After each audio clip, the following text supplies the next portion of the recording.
សូមជូនរឿងនាងលក្ខតាគុណនៃការរក្សាឧបោសថសិលតាំងពីក្មេងដល់រាបដល់ចាស់កាលព្រះសម្ពុទ្ធបរមគ្រូគង់នៅក្នុងវត្តចេតវនមហាវិហារ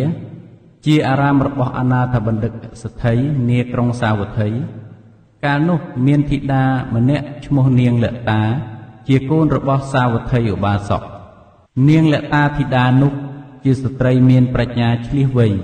ចេះដឹងនៅច្បាប់ព្រះពុទ្ធសាសនាជាច្រើនមេដាបិតាបានរៀបឲ្យមានគូស្វាមីភរិយាក្នុងពេលដែលរៀបអវិហវិវាហមង្គលនោះ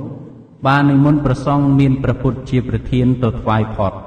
លុះរៀបមង្គលការហើយក៏បញ្ជូនឲ្យទៅនៅក្នុងសំណាក់មេដាបិតាក្មេកនាងលក្ខតាជាស្ត្រីមានមារយាទល្អត្រឹមត្រូវខំប្រព្រឹត្តប្រតិបត្តិបម្រើស្វាមីនិងមេដាបិតាក្មេកដោយគោរពទាំងមានចិត្តអាណិតអាសូរដល់ទាសករកម្មកររបស់នាងតែងចែកចាយសម្ពុតអាវសាវស្បៃមហូបចំណីដល់ទាសករកម្មករជារឿយវេលាថ្ងៃឧបោសថនាងបានរក្សាឧបោសថសិលជានិច្ចពុំដែលខានឡើយឯមេដាបិតាក្មេកឃើញគុំប្រសាមានចរិយាល្អដូច្នោះក៏មានសេចក្តីស្រឡាញ់ពេញចិត្តជាទីបំផុតព្រោះជាអ្នកមានសទ្ធាជ្រះថ្លាក្នុងព្រះពុទ្ធសាសនាដូចគ្នាក្នុងកាលជាខាងក្រោយមកនាងលក្ខតានោះក៏ធ្វើមរណកាលទៅបានទៅកើតជាធីតារបស់ស្ដេចវេស្សវណ្ណនាឋានចាតុមហារាជការទេវលោក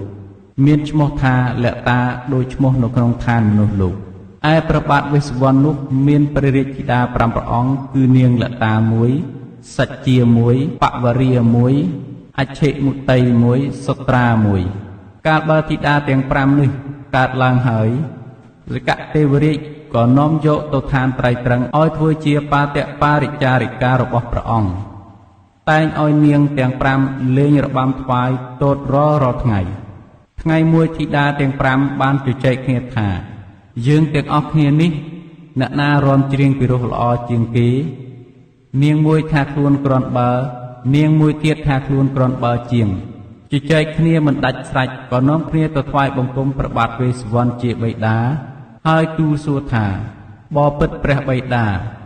នាងខ្ញុំទាំង5រូបនេះនាងណារាំល្អពីរោះជាងគេ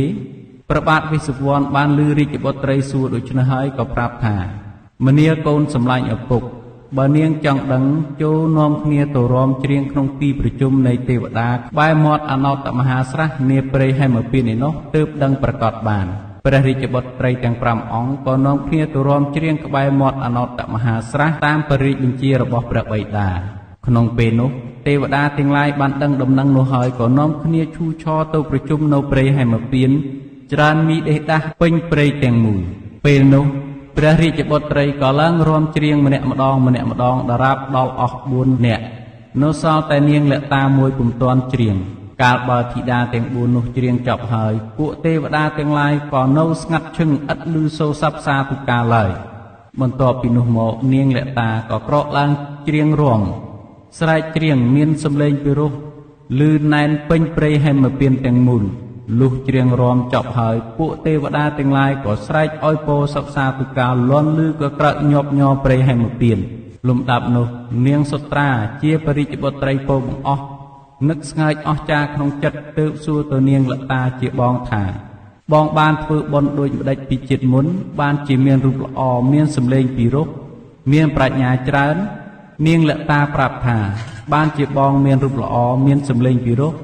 មានប្រាជ្ញាច្រើនដូច្នេះកាលពីជាតិមុនបងបានរក្សាឧបោសថសិលតាំងពីក្មេងរហូតដល់ចាស់ពុំដែលឲ្យដាច់ធ្លុះធ្លាយម្ដងណាឡើយរឿងនេះចប់តែប៉ុណ្ណេះសូមអរគុណ